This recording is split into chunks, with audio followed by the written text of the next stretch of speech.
अब हम कुछ क्वेश्चन प्रैक्टिस करते हैं जो अब तक हमने टॉपिक कवर किए हैं।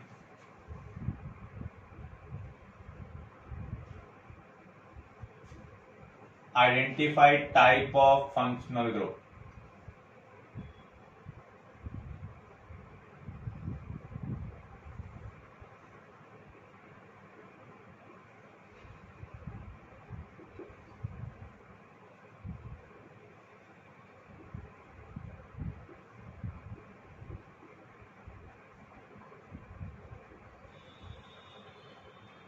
यहाँ पर जो मॉलिक्यूल आपको दिए हुए हैं या फिर जो सिंबॉलिक फॉर्म दी हुई है उसमें हमें फंक्शनल ग्रुप आइडेंटिफाई करना है। ये किसका सिंबल है? एल्डिहाइड का। ये किसका सिंबल है? Alcohol. And this one carboxylic acid. तो आपको सिंबॉलिक रिप्रेजेंटेशन दी हो सकती है, आपको फंक्शनल ग्रुप आइडेंटिफाई करने के लिए कहा जा सकता है, या फिर आपको नेम दिया होगा, रिप्रेजेंटेशन आपको लिखनी होगी। तो एल्डिहाइड की रिप्रेजेंटेशन क्या है? CHO। अल्कोहल की OH। Carboxylic acid COOH।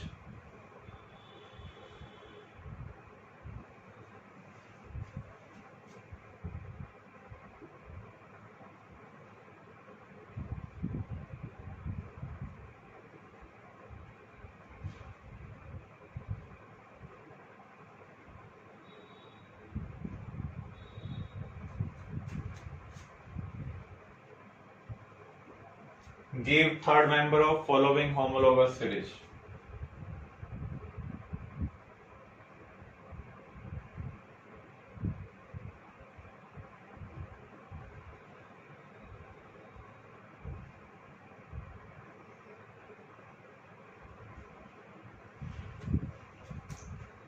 Alkene.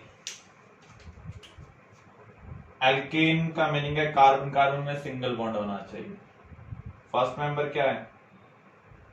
CH4। Second member क्या होगा? C2H6, क्योंकि आपने एल्केन का जनरल फार्मूला पढ़ा हुआ है, CnH2n+2। यहाँ n की वैल्यू 1 से स्टार्ट होती है, तो फर्स्ट मेंबर है CH4, सेकंड मेंबर क्या होगा? C2H6,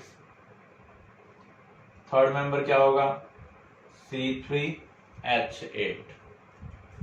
ऐसे एल्डिहाइड को अगर हम कंसिडर करें तो उसका जनरल रिप्रेजेंटेशन क्या है? RCHO। R किसको रिप्रेजेंट कर रहा है? अल्काइल को। अल्काइल होता है CnH2n+1। तो यहां पर एल्डिहाइड के अंदर कम से कम एक कार्बन होना चाहिए। इसका मीनिंग यहाँ पर कार्बन हो भी सकता है और नहीं भी। तो यहाँ पर n की वैल्यू हम 0 से स्टार्ट कर सकते हैं। तो यहाँ पर हाइड्रोजन 1 होगा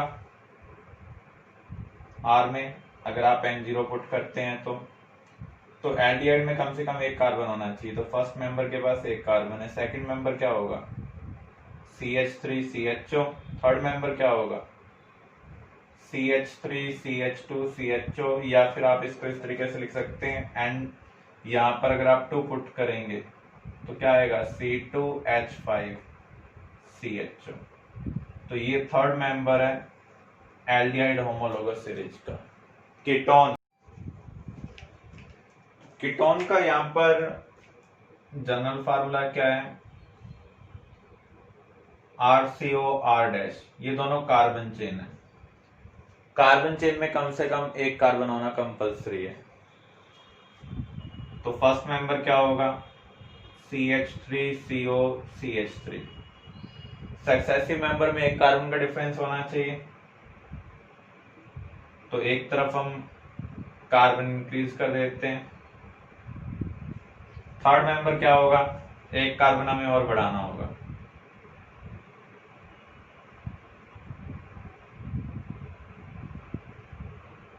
या तो हम ये लिख सकते हैं या फिर हम ये लिख सकते हैं। इन दोनों में से कोई भी पॉसिबिलिटी हो सकती है। तो कीटोन में फर्स्ट मेंबर के पास कम से कम 3 कार्बन होंगे, एल्डिहाइड के अंदर 1 कार्बन, एल्कीन के अंदर भी 1 कार्बन। लेकिन अगर आपको एल्कीन या एल्काइन का लिखना पड़ जाए,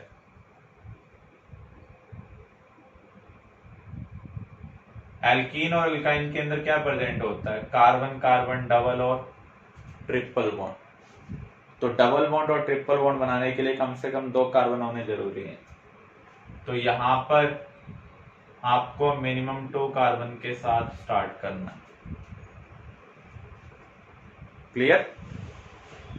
तो यहां पर आप जनरल फार्मूला का यूज करते हुए, एल्कीन का जनरल फार्मूला क्या है, CnH2n, और एल्काइन का क्या है, CnH2n-2। इनका यूज करते हुए आप थर्ड मेंबर फाइंड आउट कर सकते हैं। Next question, identify type of isomers. हमने आइसोमर्स के रिगार्डिंग स्टडी किया था। आइसोमर्स क्या होते हैं, जिनका मॉलिक्यूलर फार्मूला सेम हो लेकिन फिजिकल और केमिकल प्रॉपर्टीज डिफरेंट हो। नॉर्मली आइसोमर्स स्ट्रक्चर के रिस्पेक्ट में डिफर करते हैं, तो ऐसे आइसोमर्स को हम क्या बोलते हैं, स्ट्रक्चरल आइसोमर्स। स्ट्रक्चरल आइसोमर्स को हमने फर्दर डिवाइड किया था, chain, position, functional, ring chain. हमें यहाँ पर आइडेंटिफाई करना है उनमें से कौन से टाइप का आइसोमर्स है। जब भी आपको आइसोमर्स के बारे में कहा होगा तो कम से कम 2 कंपाउंड दिए होंगे, क्योंकि अकेला कंपाउंड कभी भी आइसोमर नहीं होता। आप 2 कंपाउंड का कंपैरिजन करेंगे, अगर उनका मॉलिक्यूलर फार्मूला सेम है लेकिन फिजिकल और केमिकल प्रॉपर्टीज डिफरेंट है, तो उस केस में वो क्या है, आइसोमर्स है। तो अब हम फाइंड आउट करते हैं फर्स्ट केस में। फर्स्ट केस में अगर आप देखें, दोनों का मॉलिक्यूलर फार्मूला सेम है। 4 कार्बन यहाँ पर है, 4 यहाँ पर है, हाइड्रोजन यहाँ पर 10 है और वहां पर भी कितने हैं, 10। यहाँ पर अगर हम देखें, लीनियर चेन के अंदर जो बड़ी से बड़ी है, ये कोई स्टेट होना जरूरी नहीं है। कितने कार्बन है यहाँ पर, 4, और यहाँ पर कितने हैं, 3। जो मेन चेन के अंदर, बड़ी चेन के अंदर नंबर ऑफ कार्बन के रिस्पेक्ट में डिफर करते हैं, उन्हें हम क्या बोलते हैं, चेन आइसोमर्स। तो ये कौन से आइसोमर्स हैं, चेन आइसोमर्स हैं। सेकंड केस में हम देखें, कार्बन हाइड्रोजन को छोड़कर जो भी चीज प्रेजेंट होगी उसे हम क्या बोलते हैं, फंक्शनल ग्रुप। तो यहां पर ये कार्बन चेन है और ये क्या है, फंक्शनल ग्रुप है। यहां पर फंक्शनल ग्रुप तो सेम है, क्या उनकी पोजीशन सेम है, यहाँ पर ये फर्स्ट कार्बन के साथ कनेक्टेड है और यहाँ पर ये कौन से कार्बन के साथ कनेक्टेड है, सेकंड कार्बन के साथ।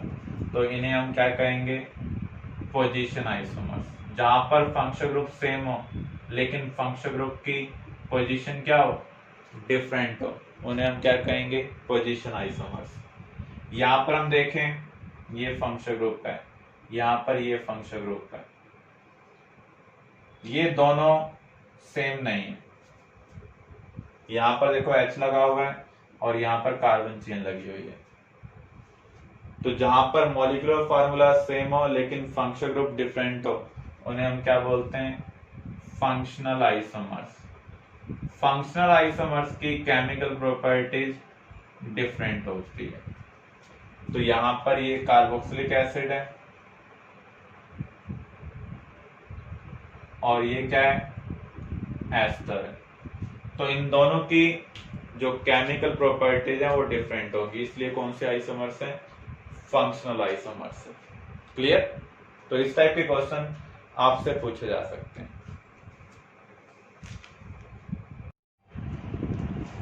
नेक्स्ट टॉपिक हम कवर करने जा रहे हैं, nomenclature of organic compound. 2 type का नॉमेनक्लेचर हम यूज करते हैं, आयुपैक।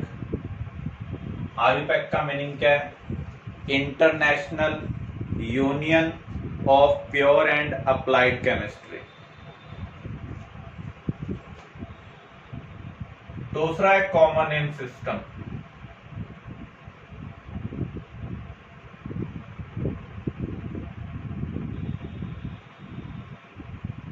आप इसको इस तरीके से कह सकते हैं, जैसे आपका स्कूल में जो नेम है वो आयुपैक नेम है, लेकिन जो आपके दोस्तों ने आपका नाम रखा हुआ है वो नेम क्या होगा? कॉमन नेम होगा। तो आयुपैक नेम हम किसी रूल्स के अकॉर्डिंग निकालते हैं। इसके अकॉर्डिंग हम नेम के 3 पार्ट करते हैं।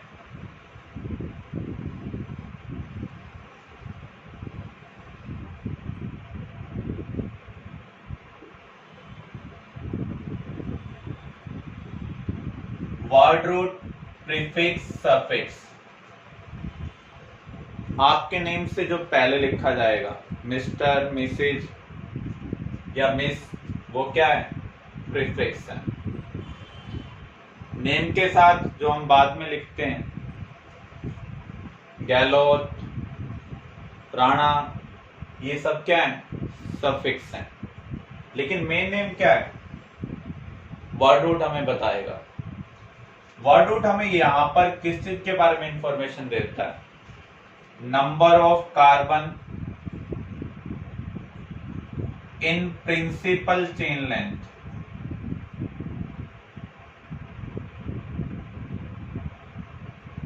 जब हम मॉलिक्यूल को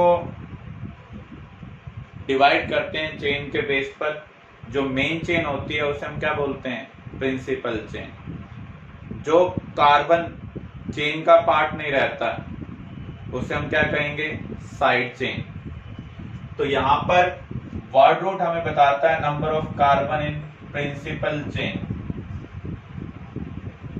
अगर 1 कार्बन है तो हम यूज करेंगे मेट। 2 कार्बन है 8, 3 carbon prop, 4 carbon but, 5 carbon pent, 6 carbon hex, 7 carbon hept, 8 carbon oct, 9 carbon non, 10 carbon dec, 11 undec, 12 dodec. ऐसे 20 कार्बन के लिए हम यूज करते हैं आइकोस। 30 कार्बन के लिए ट्राइकॉन। 40 कार्बन हो जाए तो टेट्राकॉन। हमें 10 तक ही याद रखने की जरूरत है। अगर किसी प्रिंसिपल चेन लेंथ में 1 कार्बन है तो मेथ कहेंगे। ये अप टू 10 कार्बन तक आपको याद रखने की जरूरत है। सफिक्स हमें किस चीज के बारे में इंफॉर्मेशन देते हैं? 2 टाइप के सफिक्स होते हैं, primary suffix and secondary suffix. Primary suffix हमें बताता है ऑर्गेनिक कंपाउंड सैचुरेटेड है या फिर अनसैचुरेटेड।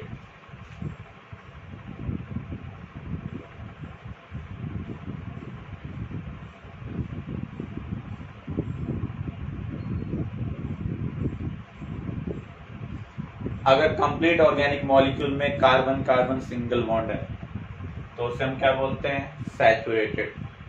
अगर एक भी कार्बन कार्बन डबल या ट्रिपल बॉन्ड होगा तो उसे हम क्या कहेंगे? अनसैचुरेटेड। सैचुरेटेड को इंडिकेट करने के लिए हम क्या यूज करते हैं? एन। अनसैचुरेटेड को इंडिकेट करने के लिए हम यूज करते हैं इन और आइन। कार्बन कार्बन डबल बॉन्ड के लिए हम इन का यूज करते हैं। कार्बन कार्बन ट्रिपल बॉन्ड के लिए आइन का यूज करते हैं। किसी मॉलिक्यूल में एक से ज्यादा डबल या ट्रिपल बॉन्ड भी हो सकते हैं। मान लीजिए 2 डबल बॉन्ड है, तब आप क्या लिखेंगे? 2 के लिए लिखेंगे डाई और डबल बॉन्ड के लिए हम क्या लिखेंगे? इन। 3 डबल बॉन्ड है तो 3 के लिए हम लिखेंगे ट्राई। ऐसे ट्रिपल बॉन्ड के लिए इन की जगह क्या आ जाएगा? आइन आ जाएगा। 4 के लिए हम लिखेंगे टेट्रा। तो प्राइमरी सफिक्स हमें बताता है ऑर्गेनिक कंपाउंड सैचुरेटेड है या फिर अनसैचुरेटेड है। सेकेंडरी सफिक्स हमें किस चीज के बारे में इंफॉर्मेशन देता है? सेकेंडरी सफिक्स हमें प्रेजेंस ऑफ फंक्शनल ग्रुप के बारे में बताता है। अगर फंक्शनल ग्रुप प्रेजेंट होगा तो हम इसका यूज करेंगे, अदरवाइज हम इसका यूज नहीं करेंगे। हमने कुछ फंक्शनल ग्रुप का डिस्कशन किया है, जैसे OH किसको रिप्रेजेंट करता है? अल्कोहल को। अल्कोहल के लिए सफिक्स क्या होगा? ऑल। एल्डिहाइड के लिए अल। कीटोन के लिए ऑन। कार्बोक्सिलिक एसिड के लिए ओइक एसिड।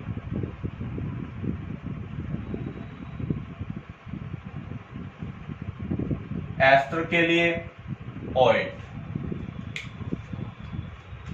हैलोजन इनका कोई सफिक्स होता ही नहीं है। NO2 इसका भी कोई भी सफिक्स नहीं है।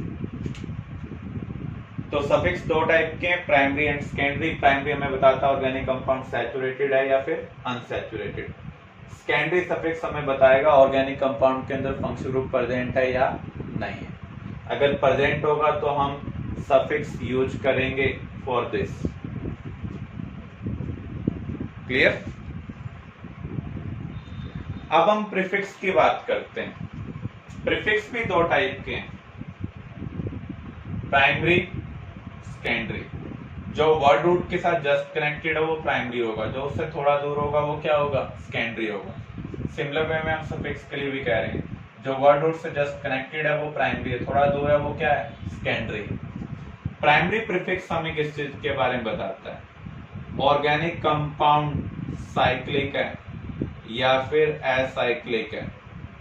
इसका मीनिंग वो रिंग की फॉर्म में है या फिर ओपन चेन की फॉर्म में है, इसके बारे में हमें इंफॉर्मेशन देता है। अगर हम देखते हैं ऑर्गेनिक कंपाउंड साइक्लिक है तो हम क्या यूज करेंगे? साइक्लो यूज करेंगे। एसाइक्लिक है तो हमें कुछ भी यूज नहीं करना है।